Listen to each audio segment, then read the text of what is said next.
Greetings, everybody. It's me, Robert Phoenix, and look who's here. That's right, little Peachy, the Wonder Cat, getting in on the broadcast earlier today, aren't you, Peaches? Yes, you are. So, buenos dias, as they say in this part of the world. Just my mic. I'm feeling a little OCD about my mic today. Uh, how is everybody this morning, or wherever you are? We've got uh, people from all over the world in chats, which is great to see. Uh, let's see. Is Claire here? Checking in from Scotland. We have people from, oh, look at this. Pedrita is in Bulgaria. Yeah, look at that. Pedrita's checking in from Bulgaria, our global traveler. We got a punk rock list going on today. Let's see, what do we have here? I guess we're putting together some songs for uh, Julie Sunshine, whose husband has passed away. A little punk rock playlist: Blitzkrieg Bop, the Ramones, Want to Be Your Dog, Iggy Pop, The Day the World Turned Dayglow, the Buzzcocks, Holiday in Cambodia, Dead Kennedys, I Want to Be Sedated, Ramones, Do You Want to Dance, Ramones, Rock the Casbah, The Clash. Now, Alternative Ulster by Stiff Little Fingers. You're going pretty deep in the catalog there. I was a big Stiff Little Fingers fan. What else we got? Eagles there, The Misfits, Gloria, Patti Smith, Rise Above, Black Flag. Great list there, Pedrita. Gaia Dance is coming in from New Zealand. So we are global this morning. We've got a Michelle Taylor sighting as well. Hi, Michelle. Good to see you. Let's see. Anybody else in chat? Moira checking in from New York. Maya Rose from Mexico. Paula Bizak, Tampa. What's up, Paula Bizak? Curtis Moonflower. Greetings. Cienza. Carly, Charleston, West Virginia. We got our Liddy Lou from up the road here in McKinney, Texas. Lost in the Supermarket. Great song. Great song. I wasn't born. What was it? I wasn't born. Merely I fell out. I think that's the line. I always liked Mick Jones. I thought Mick Jones was the underrated part of the Clash. Joe Strummer was the raspy-throated front man, kind of American wannabe. He loved American, but I thought Mick Jones was exceptional. Mick Jones usually played most of the lead in the band with the guitar, and he also had, I thought Mick Jones had a really good voice too. It was a nice counterpoint to Strummer. Anyway, love to talk the music. If you are looking for a little bit of a distraction, want to go back and watch last night's Serious Sports, that's up here on this channel. And we covered a lot of territory, not all of it sports related, but it was a really good show. And we won't be seeing Al for a while because he's going to be working on his audiobook. So well, I guess we'll put Serious Sports on the back burner for a few months. And we'll get into Astro Dads coming up with me and Ferris Gallion, my buddy Ferris from the Gold Country in California. All right, let's get into the weather today, shall we? It's great having you here. Don't forget to hit the like, the old thumbs up there, subscribe if you like the programming.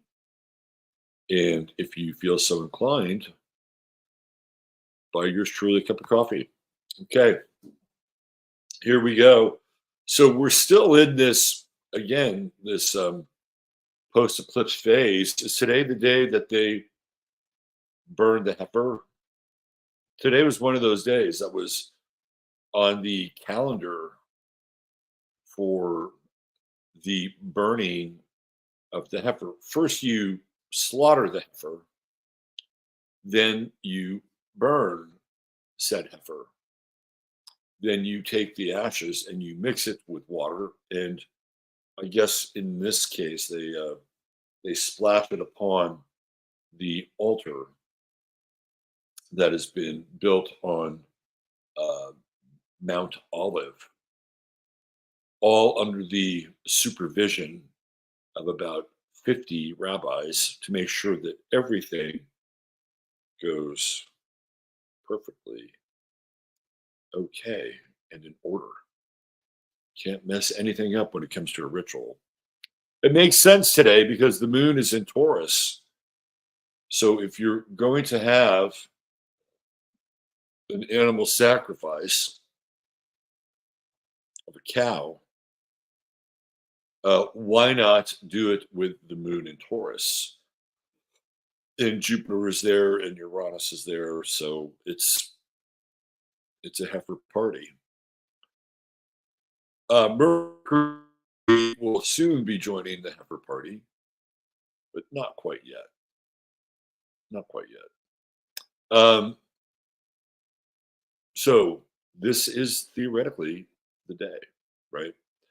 Although it may not be the day because it could also happen on as far up to the 22nd of April. And I'm wondering what kind of news we'll get as a result of the slaughter of the red heifer.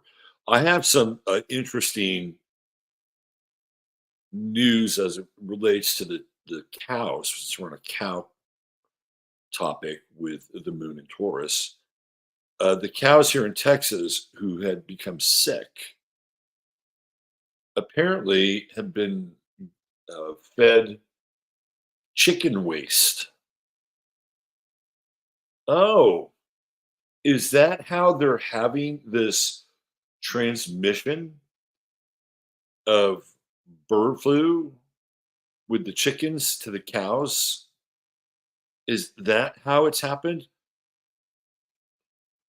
Whoever thought it was a good idea to feed chicken waste to cows? Now, maybe somebody out there at some university, or maybe there's a farmer out there who, knows something that I don't about chicken waste. I don't pretend to know everything about cows and chickens and chicken waste, but it just seems off, right? It's like, yeah, I know the chickens will eat the grain and then they'll poop out the grain.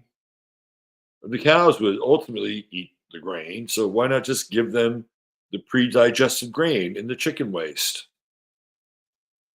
Well, apparently it's led to the cows getting sick. Wow, what a revelation.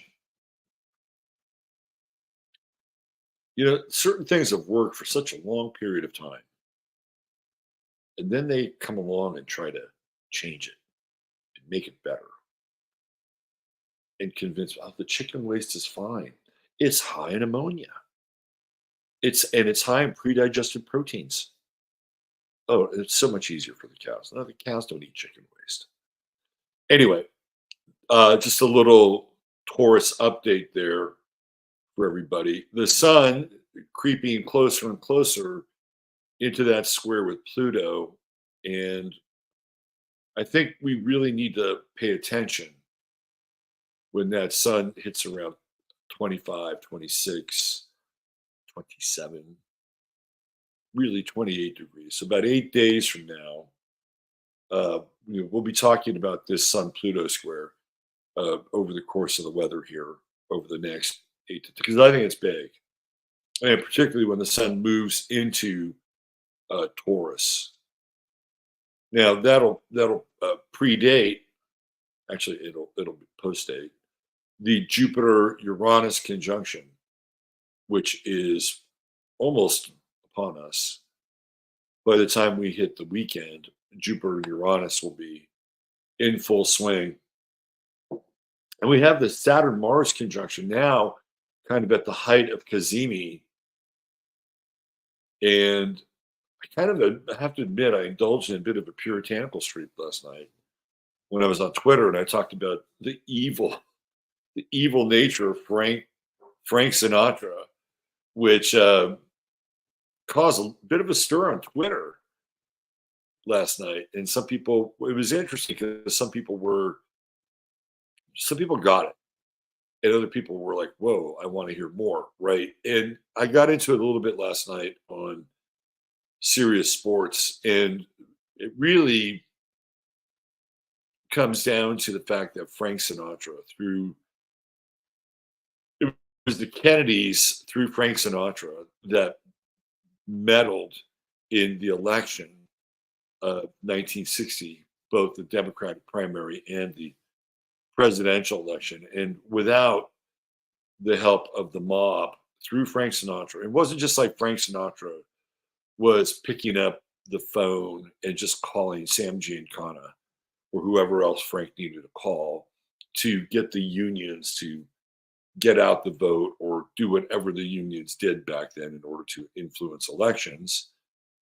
But he actively campaigned for Kennedy as well and did fundraisers and really embedded himself in the court of Camelot in a lot of ways. And the whole idea was that all these things were going to happen at the behest of old man Kennedy, Joe Kennedy, and that the mob was going to help deliver the election for his kid. And in exchange, the Kennedys, particularly Bobby, who was a senator and was going after organized crime, would let up and not continue his crusade against organized crime. And he didn't do it. In fact, he ramped it up. So you cross the mob and bad things happen, like an assassination. And I'm not saying that the mob is entirely responsible for this. Kennedy pissed off a lot of people. But it's the fact that Sinatra came in and helped rig it and then promoted it heavily. And the whole thing with Sinatra in Hollywood, if you go back and look at it then, it was the first time that movie stars, celebrities, Hollywood came out and openly supported a candidate. Like really hadn't been done to that degree before. And now we're in the age of television. So these people are making appearances, they're on TV, they're using the media in order to help Kennedy. Kennedy's the first television candidate, and it's through Sinatra and the network in Hollywood where he's pushed across the finish line, which creates the modern model of candidates being supported by actors in Hollywood who almost always to the T are liberal, just the way it is. So I'm talking about this because of the Saturn Mars conjunction. And I looked at Sinatra's life. I'm like, this dude was evil. He was evil. He promoted Las Vegas in a way that I think ultimately was unhealthy. He was essentially doing public relations for the mob. And even the shenanigans of the Rat Pack were the promotion of a certain lifestyle that ultimately was kind of unhealthy. You know, and I'm no choir boy, but I look back on it, it's like, oh, okay, you're going to lead men down the path of perdition, boozing, gambling, whoring. I mean, this is again, Frank Sinatra was like a Pied Piper in this way. So the reason I'm bringing it up is because I got all moral and shit with the Saturn Mars conjunction. Then sometimes that can happen. So this is one of those days where you look around and I would say that there's healthy morality and then there's unhealthy piety. And it's kind of like erotica or porn. You don't know what it is until you see it. right? Like, you know what porn is. It's like, that's porn. That's not really porn. And I guess maybe the definition has changed, but um, so this would be the expression of some degree of morality versus high level piety, and and nobody really likes an overly pious person. But on the other hand, we've fallen so far away from these values that have held us together, that have created a social and spiritual bond that I think when we look at the disparity between the things that we just took for granted and what's happening now currently in our society, there's going to be a reaction, and it is coming, right? And I've talked about this with Saturn and Neptune and Aries as those two outer planets move together. That's a ways off, obviously. But that is the reaction phase for the time that we're in now. That's kind of a judgment phase. Really, it feels very much connected to judgment. And today is almost like a precursor because Mars is the ruler, of course, of Aries. And I don't necessarily think it's bad because there's no dissonance or conflict with the conjunction. We actually, quite the contrary, there's a sextile with Taurus.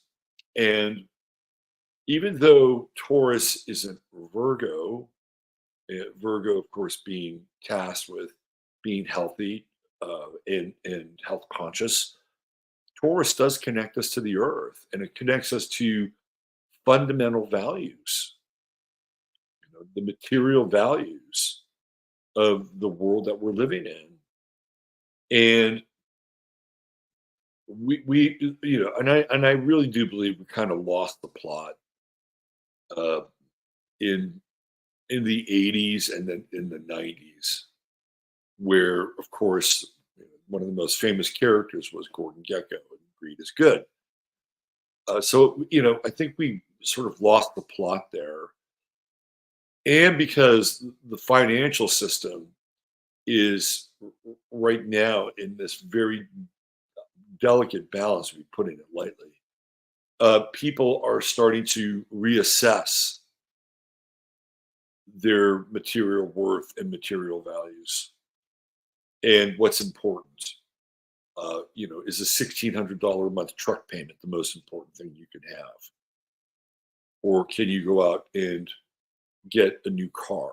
No, I'm sorry, not a new car, used car, and either pay less for it or pay cash, pay less. Right. So this is one of those interesting times. We're not going to get a Mars-Saturn conjunction again in Pisces. Like next year, Mars is a 2-year cycle. So the next time Mars shows up in this conjunction will be in Aries. So this is the last Mars-Saturn conjunction we will see in Pisces. And it feels to me like the effects of it are profound. So if you want to apply this to your own life, right? Remember, I talked about how you become your own hierophant here, or you become your own high priest, or your own, I guess I would use the word priestess, but the spiritual authority. Like, it's about you becoming your own spiritual authority and then owning that, and then being able to institute and apply that on a fundamental level, right? Which is the moon. The moon in Taurus is fundamental. This is the emotional connection to the material world. So this is a time where clearly Saturn is about conservation, right? Saturn is about limitation. Saturn is about um, the accrual of assets. Saturn saves, Jupiter spends. There's a nice little astrological sort of axiom for you. Saturn saves, Jupiter spends. And so what we're looking at here is the ability to uh, make a stand and say, okay, well, this is my spiritual and moral code. This is what I stand on, and these are the values that I invest in. I think it's a really interesting sextile, and we often talk about how the individual we live in such a weird society. On the one hand, we're taught that reality is what you make it. You create your own reality. If you want abundance, then abundance is yours. And I do believe there's truth in all three of those positions. Um, and we also live in a reality where there are conditions that are clearly defined, and that we have to follow some deeper spiritual imperative, and that we're not alone on this journey. That we are in the process of co-creating, and there are higher laws of creation. There are higher laws of what I would call spiritual demonstration. And with Saturn Mars here, right, it gives us this opportunity in a lot of ways to say, I really don't know. Right. I really don't know. And this is, I think, a really powerful position to have. Yeah, you agree too. I really don't know. But I'm willing to learn. I'm willing to understand. I'm willing to uh, become much more aware of what my purpose and commitment is at this point in time. And for some of you who have been doing this for a while, well, it's an opportunity for you to put it into action. This is one of those days where if you are would if you're interested in like buying land, or looking at starting a quote unquote spiritual or intentional community, this would be a very good day to say, okay, this is the plan, this is the idea, this is where we're putting the energy and the effort, right? So even if you're not, look for like-minded people. And again, this Mars-Saturn conjunction is going to go on for a few days, right? Uh, you know, Mars will hit 15 and even 16. Right now, Saturn is leading the way. So Saturn is the law. Saturn is the spiritual law. And Mars is taking a backseat to the spiritual law. I mean, if you're a student and you're learning something, you're going to sit down and you say, okay, well, what do I need to learn?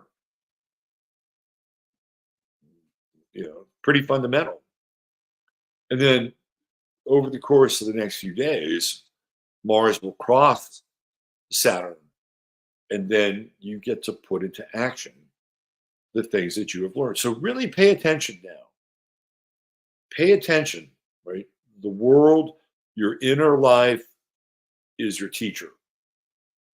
And if you're looking for clarity, this is one of those times where if you're willing to just stop what you're doing,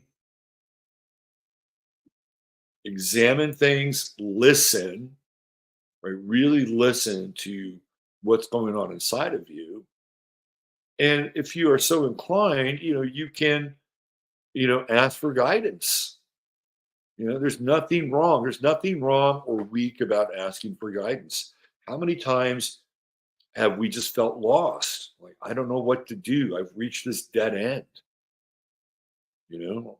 raise my hand, right? So this is one of those days where it's like, hey, look, where do I go? What do I do? Show me the way. Show me a sign. And I think it's a productive um, position to have, and it's okay to not know everything. And we have prided ourselves on looking at the signs and the symbols and the decodes and the cycles and there's a lot of really interesting things that we can glean from that. A lot of things. And if you're smart and you're paying attention, you can see overarching patterns, both past, present, and future, right? But there's also the event horizon that we can't see. And that's when it's okay. Say, hey, look, I don't know where I'm going. Give me a map, show me a sign.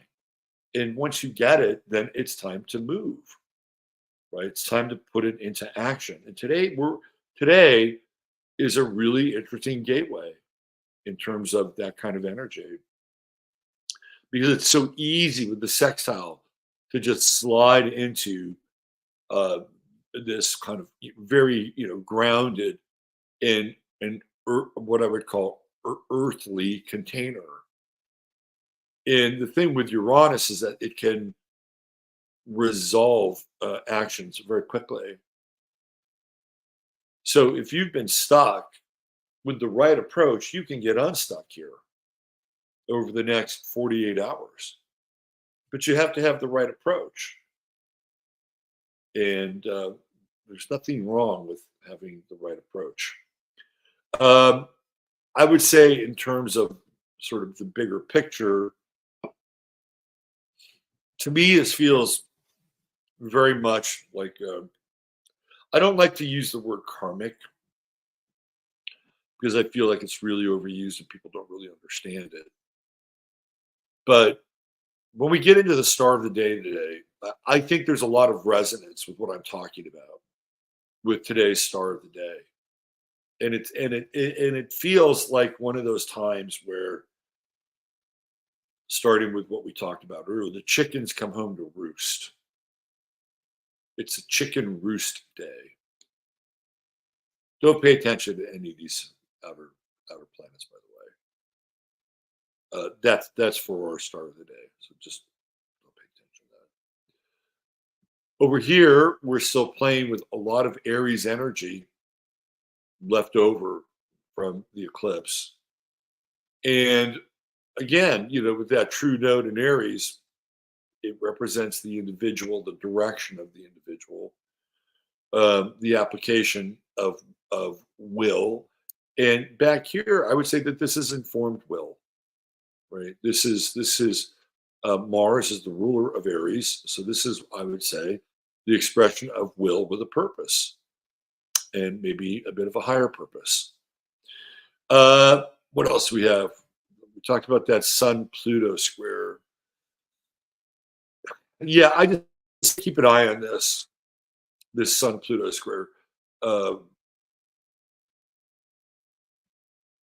Mercury is also in the mix too, right?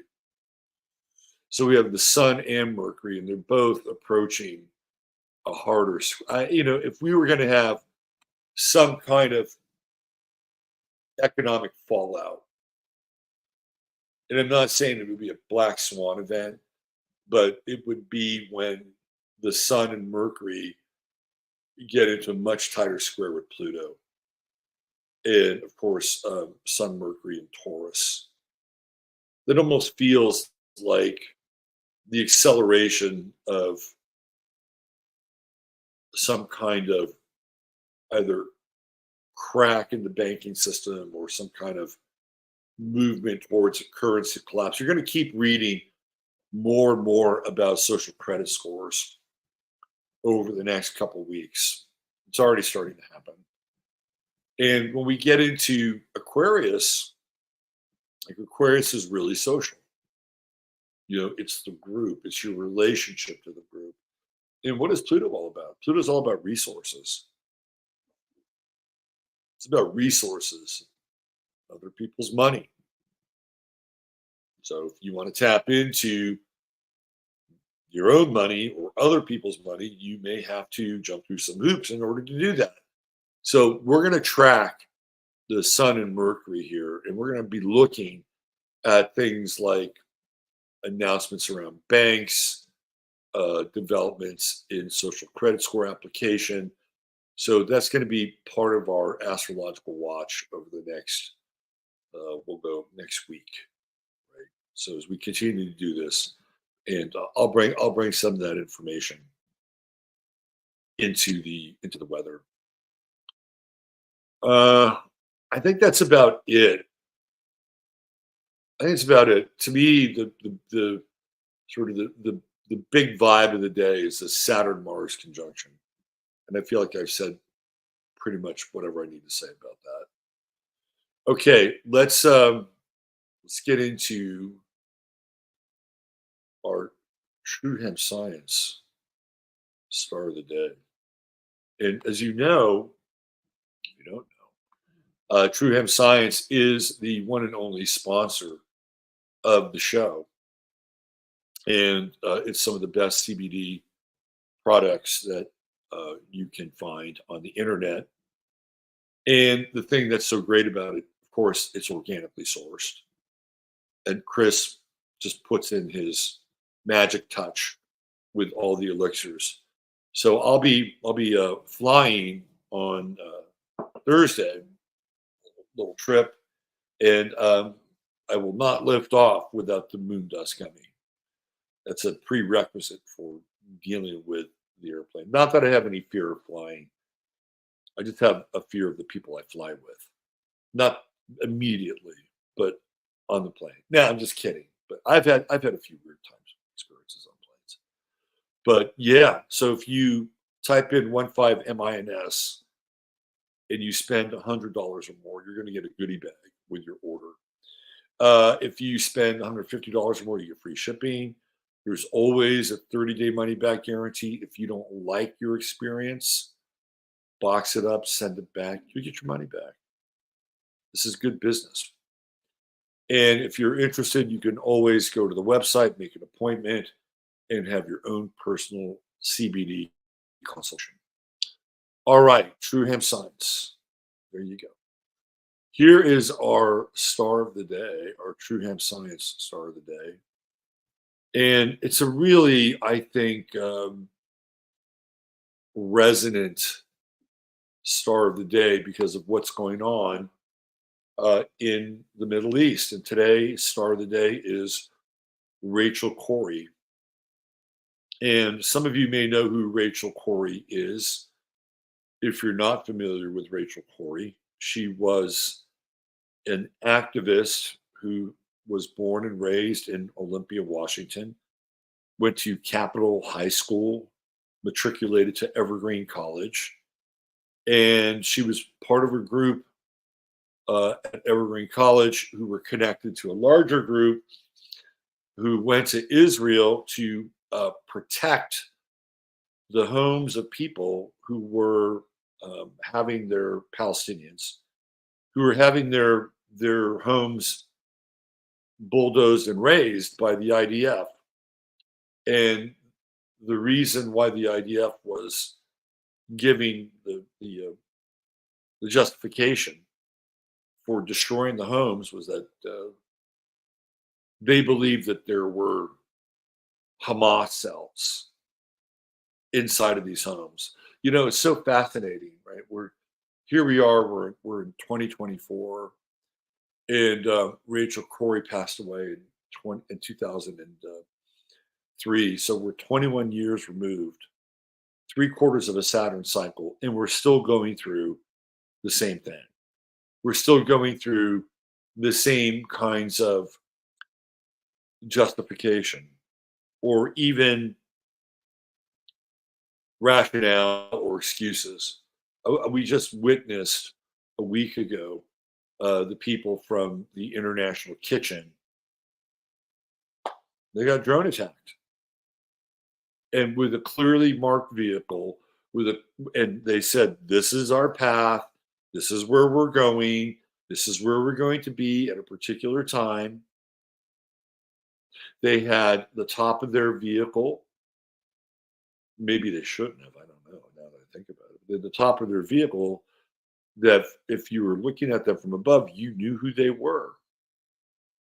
They were the international kitchen staff who were there to provide food for the people who were being starved out. And what happens? They get blown up. Well, Rachel Corrie, a little over 21 years ago, the same thing happened. So she was there and part of a group who were basically human shields. And they were standing out in front of these homes. And there were a lot of other things going on. Like they had a well that had been built for this settlement near Rafah, and they were there to protect the well as well. Of course, the people protecting the well came under attack. Rachel Corrie was wearing a bright orange vest, and she had a bullhorn, and she was standing in front of a house so that the bulldozer or the guy who was driving the bulldozer would see her and then not bulldoze the house down. Well, didn't work. Rachel Corrie was run over by the bulldozer. And the internal investigation, of course, said that it was just a mishap, that the driver of the bulldozer couldn't see her. His view was obstructed. And if you look at the bulldozer, you could, I suppose, make a case for that. But they knew that they would be there, and they knew she was there. Even on the approach, she was not going to get out of the way. And she died. She was literally run over by this bulldozer. So, what can we derive from that event? So I have the transits of that day when she was run over by the bulldozer. And there are a couple of things that really struck me about her chart. First of all, she's a warrior. Rachel Corrie was small, slight of build, but you don't have to be a large hulking presence to be a warrior. She had Mars and Aries. Right? Mars and Aries. And look at that 29th degree, the anaretic degree, Jupiter and Cancer, hanging in there to protect the home. Like that is really, in a lot of ways, the epitome of that 29th degree. And as a result of that, her sun is in square, is in conflict with Jupiter, but she's an Aries, right? She is not going to give up. She is going to be confrontational. And she was the immovable object. And the Caterpillar tractor / bulldozer was the irresistible force. Mars and Aries. And here, because of the degree, she's got a Mars-Jupiter trine. So she's throwing her Aries energy over here to Jupiter, the 29th degree, the anaretic degree, hanging on to that last degree of Cancer, home, security, protection. And she's got a grand trine here, right? She's got a grand trine. And that grand trine is Mercury in Pisces, trine Jupiter, trine Uranus. Apparently, she was quite a good writer. There was a stage play that was based on the life of Rachel Corrie. They brought it to New York, and then, of course, they shut it down. Like, it was a very successful play in London, and they brought the play to New York, and it's like, we're not going to have this. So even posthumously, right, she was, in her own way, fighting the system, and the system, which was at that time dehumanizing and robbing people of their homes, right? And then she also has the moon in Virgo, again, like, right at the end of Virgo. And I guess you could make the case that her intentionality was pure. That said, she also has a square with Neptune. Could she have been misguided? Right? Could she have bailed out at the last moment? I don't know. I'm not sure that's how Rachel Corrie was wired, right? I suppose one could make a bit of a case that there's a slight fanaticism, perhaps, with the moon square Neptune. But I think that that would be unfair, especially in in the wake of her passing. But I also feel like that moon Neptune is sacrificial. Like she's willing to sacrifice her own safety, right? Her own uh, emotional security for a family she doesn't even really know. And when you look at Pluto, transiting Pluto is right on her Neptune, right? And this is all about foreign cultures and foreign countries, and she's got that Pluto moon square, you know, and coming in strong, right? And also uh, Pluto squaring Mercury, so there's she's not going to move, she's not going to budge. Pluto's going to be the anchor for better or worse, right? The ideological anchor. And the other thing that really struck me about her chart was transiting Neptune pretty much right on her ascendant. And again, she's an Aquarian. She's going to be rebellious. She's going to be humanitarian. Was the Neptune transit on her ascendant misguided? Did she believe that her faith in humanity, her faith in God, if she was somebody who was a Christian or somebody who, you know, had a relationship, and did she believe that that would carry her and sustain her? That the goodness and the humanity that she was displaying by protecting that home would somehow be transmitted to the bulldozer driver, the tractor driver. I mean, was that what was going on in her? I don't know. But sometimes when we get Neptune transits on the ascendant, people can be very misguided and believe certain things. Now, on the other hand, one could also make a case that that would be the conjunction of the miraculous. Like with enough faith with Neptune there, well, you could just create magic, right? In Rachel Corrie's case, I think there was too much going on, and especially with Pluto, with that Pluto moon square and the Pluto square to Mercury. And it's so interesting too with that South Node in Pisces. It's almost sacrificial.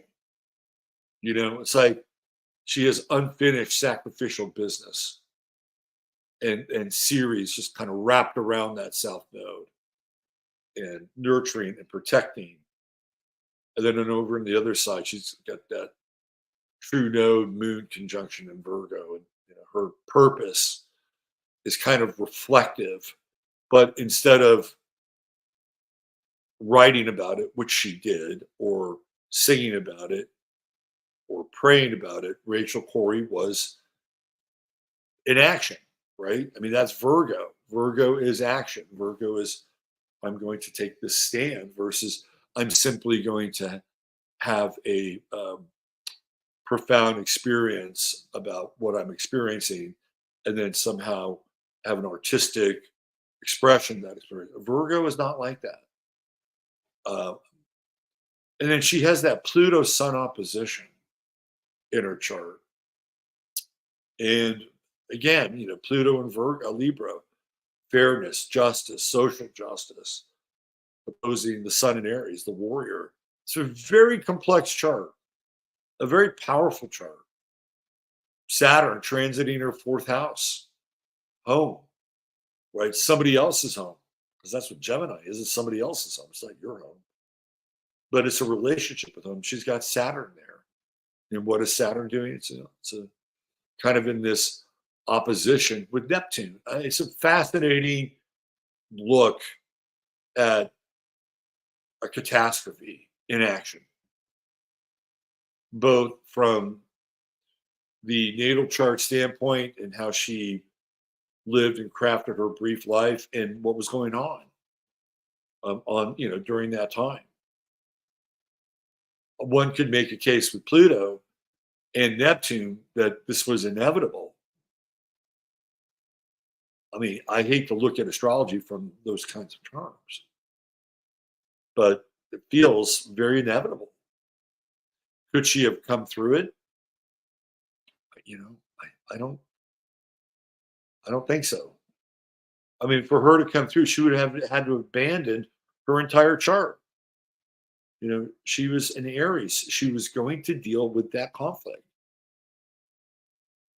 And eventually she would just run into the titans of the chart, the Pluto opposition, Pluto conjunct Neptune, Neptune square moon, Pluto square moon, Neptune square Mercury, Pluto square Mercury, Neptune on her ascendant, right? The sacrifice, the delusion. I mean, it's a fascinating look at somebody who kind of laid it all out astrologically and how the chart exemplifies it. 29 degrees, Jupiter Cancer, anoretic. Wow. Anyway, it's unfortunate because it doesn't seem like things have really changed all that much in the wake of Rachel Corrie's passing. So there you go. There's your True Hemp Science star of the day. Say her name, Rachel Corrie. All right. If you want to continue the conversation, I will be over on 15 minutes. Oh, look at that. I froze up. I'll be over on 15 minutes. You can probably still hear me. The link is in the show notes. Thanks, everybody, for being here. Oh, I'm back. Look at that. Briefly. Man, sometimes it's so screwy. Anyway. Thanks, everybody, for being here. Have a blessed day. Take good care of yourselves. We'll see you over on 15 minutes if you want to join us. In the meantime, bye for now.